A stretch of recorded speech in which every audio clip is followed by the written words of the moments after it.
Un architecte contextuel, mais le contexte pour moi c'est pas uniquement le site, c'est vraiment avant tout un contexte historique beaucoup plus large, un contexte culturel,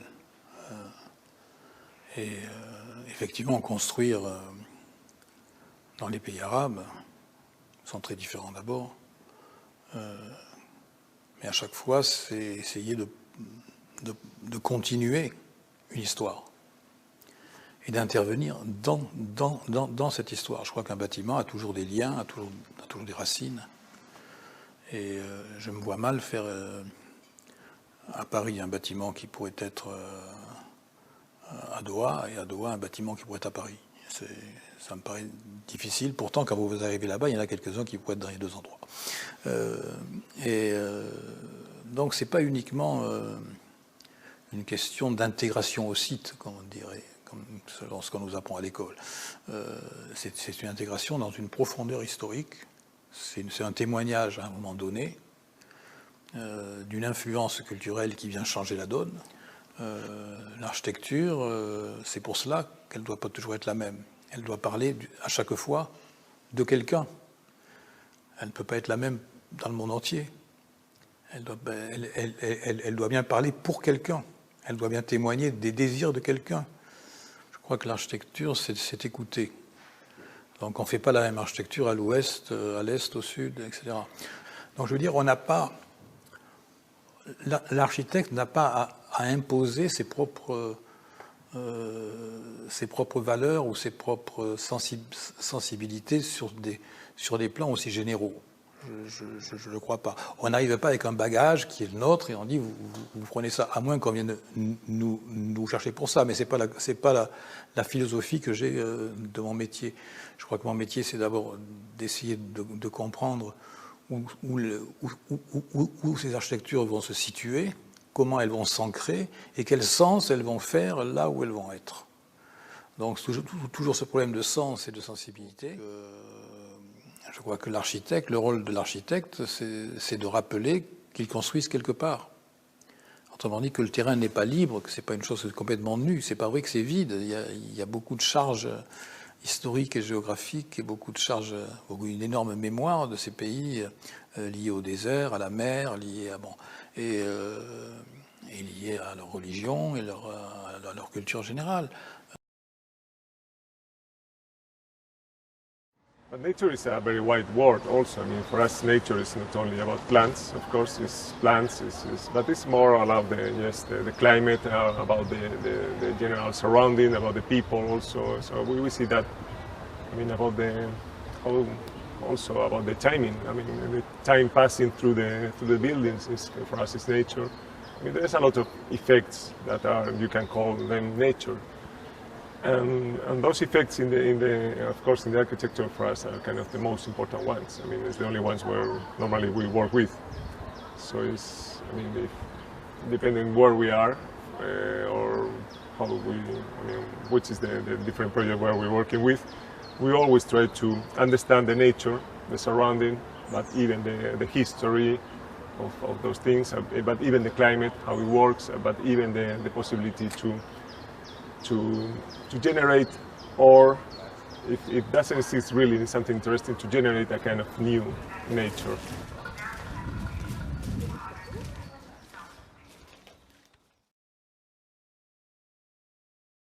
A mí me gustaría ver mi obra sobre todo ligada a la ciudad.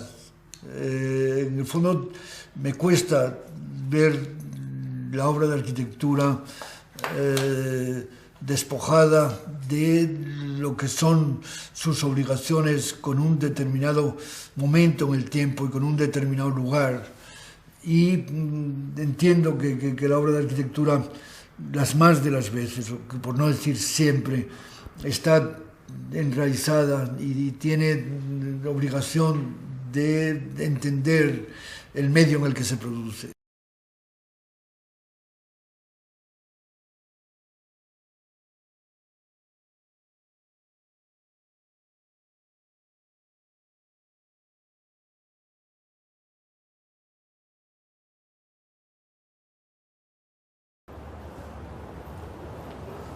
It's a completely immersive field. It's re-examining the idea of the block. So it's no longer a perimeter block. It's not a podium with a tower. It's very exhilarating. Also, it can be very calming. It's like going to the park because it has that kind of rock-like, landscape-like quality, fluid quality. I think that the idea was to kind of make a completely seamless building. So the landscape literally crawls up the edge of the building and becomes like a mountain. It was very important that whatever we propose actually breaks away from the rigid monumentalist Soviet architecture, and we wanted to reflect Azerbaijan's sensual side.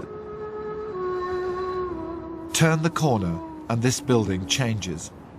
With every angle, every turn, it reveals something new and unexpected. It's one of the most remarkable structures I've ever seen. There's a romanticism involved, and we wanted to do something very sensual, and at the same time, but we wanted to do something very strong.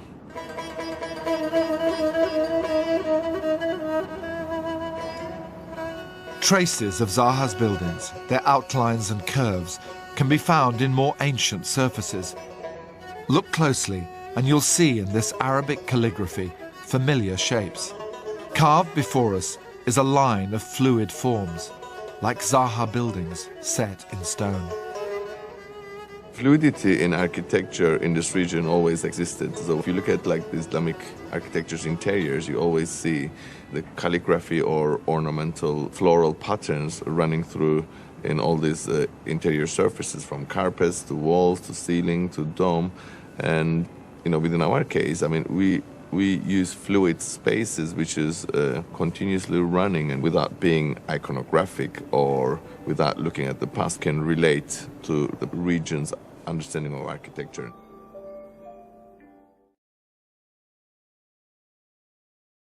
So our office here in Copenhagen, we have maybe 25 different nationalities. One of the advantages of having multiple people collaborating from different cultures and different backgrounds is that the tendency to take things for granted diminishes because nobody has exactly the same references. By bringing people together from different backgrounds, everything gets questioned. Nothing is taken for granted. And you end up turning more stones than you would otherwise. And you end up having these accidental discoveries. Good design is a design that is informed by specific information. What kind of a climate do you have? What kind of a building code do you have? What kind of a social behavior do you have and would you like to promote? So that everything you do is actually done for a specific purpose. Because I think good design is careful, bad design is careless.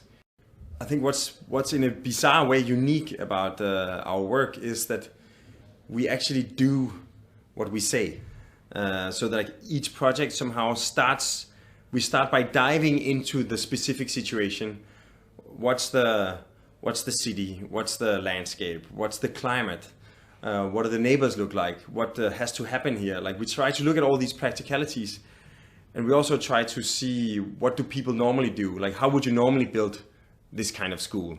So in the end, you can say like our buildings end up looking different because they perform different.